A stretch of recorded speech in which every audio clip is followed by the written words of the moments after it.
Hi friends, అందరూ నమస్కారం.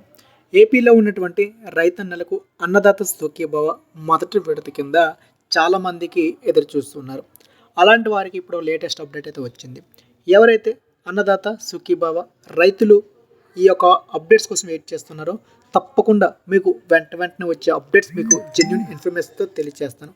కాబట్టి అందరూ కూడా ఛానల్ని ఇప్పుడే సబ్స్క్రైబ్ చేసి బెల్ ఐకాన్ అయితే యాక్టివేట్ చేసి ఉంచుకోండి. ఏమాత్రం ఆలోచన చేయకుండా వివరాలకు వచ్చినట్లయితే ఇప్పుడు ఒక అప్డేట్ అయితే వచ్చింది.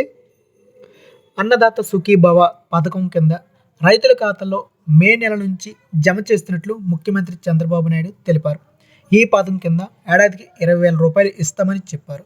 అయితే మొదటి విడతగా రైతుల ఖాతాలో ఈ పథకం కింద నిధులు మాత్రం 6,000 మాత్రమే పడతాయి. అంతకు మించిన రైతులు కూడా ఆశించే అవకాశం లేదు. పీఎం కిసాన్ తరహాలోనే రైతులకు 3 విడతలుగా ఆర్థిక సహాయాన్ని అందజేస్తామని చంద్రబాబు ప్రకటించడంతో కేంద్ర ప్రభుత్వం ఇచ్చే 2,000 రూపాయలకు మరో 4,000 రూపాయలు కలిపి అన్నదాతల ఖాతాల్లో నిధులు మే నెలలో జమ చేయనున్నారు.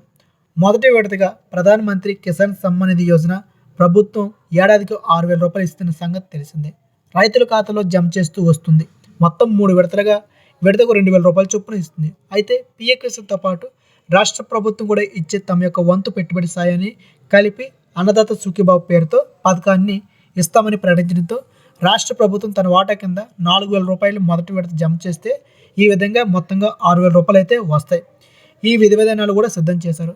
ఇప్పటికే అన్నదాత సుఖీభావ పథకానికి 6,300 కోట్ల రూపాయలు ఈ ఏడాది బడ్జెట్లో ప్రభుత్వం కేటాయించింది.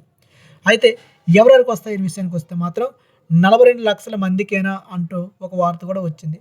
కేంద్ర ప్రభుత్వం పీఎం కిసాన్ నిధులు విడుదల చేసిన సమయంలో ఈ నిధులు కూడా విడుదల చేస్తుంది. కాబట్టి పీఎం కిసాన్ అందుతున్న వారే అన్నదాత సుఖీభావ పథకానికి అర్హులుగా ఉంచనున్నారు. అంటే ప్రత్యేకించి అన్నదాత సుఖీభావ కోసం ఒక కొత్తగా లిస్ట్ కూడా ప్రిపేర్ చేసే అవకాశం లేదు. అంటే ఎవరికైతే పీఎం కిసాన్ పడుతుందో వారికి మాత్రమే అన్నదాత సుఖీభావ పడుతుందన్నమాట. అయితే ఈ లెక్కన కొన్ని పేర్లు తొలగించే అవకాశం ఉన్నట్టుగా చెప్తున్నారు. అంటే పీఎం కిసాన్ నిధులు ఎవరికైతే పడతాయో వారికే ఈ అన్నదాత సుఖీభావ పథకానికి సంబంధించిన నిధులు అందే అవకాశం ఉన్నాయట. ఆంధ్రప్రదేశ్లో 60 లక్షల మంది పైగా పీఎం కిసాన్ లబ్ధాలు ఉంటే 42 లక్షల మందికి కేంద్ర ప్రభుత్వం జారీ చేసిన పీఎం కిసాన్ నిధులు మంజూరు కానున్నాయి. వీరికి మాత్రమే నిధులు అందే అవకాశం ఉందట. వేరే వారికి ఈ నిధులు అందే అవకాశం లేవన్నది అధికారిక వర్గాల ద్వారా అందుతున్న సమాచారం. చూస్తున్నారు కదా, అదే కనుక జరిగినట్లయితే మినిమం 18 లక్షల యొక్క పేర్లు తొలగించబడతాయన్నట్టుగా తెలుస్తూ ఉంది.